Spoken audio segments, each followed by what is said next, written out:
The first step to any successful product is to interview experts in the area. In my case, it was gardening, so I interviewed a gardening expert from our school, Pakus. He gave me many valuable insights on what to do and what not to do during my project. His tips and advice really helped me when I went forward with the project. After we have met the expert, we should take their advice and start putting it into action. We should first brainstorm a place which meets the criteria for successful growing. The place has to be moist, has to be receiving a lot of sunlight, and generally the soil should be nutritious so that the plant can lead a healthy life. And so I set off finding a place. It turned out that my front lawn had such a place where the requirements could be met. It had one of the most nutritious soil in India. The soil of the Ganga Yamuna has been deposited by sedimentations brought by the rivers. The soil is rich in potash but poor in nitrogen. The soil of the Ganga Yamuna is plain and loamy.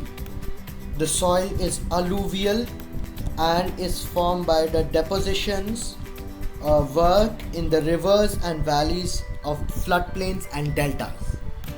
The formation of this alluvial soil is because of the deposition of alluvium which is brought from the Himalayan region. These are light in color. And my front lawn was receiving a lot of sunlight, and there was also a considerable amount of rain. So my front lawn was a perfect candidate for my organic garden. After you find the perfect spot, you need to think about fertilizing the soil. Now obviously we do not want to use regular fertilizer. We want it to be organic. So what is more organic than cattle manure?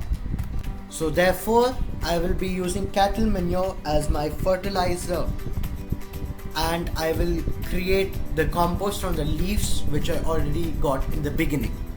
Now the use of cattle manure or cow dung in a garden is a popular practice in many rural areas of India. This type of manure is not rich in nitrogen as many others, but is biodegradable and eco-friendly. So therefore I chose cattle manure as my natural fertilizer and dead leaves as the compost. After I decided that I was going to use cattle manure as my natural fertilizer, I set up finding a place where I could find cow dung.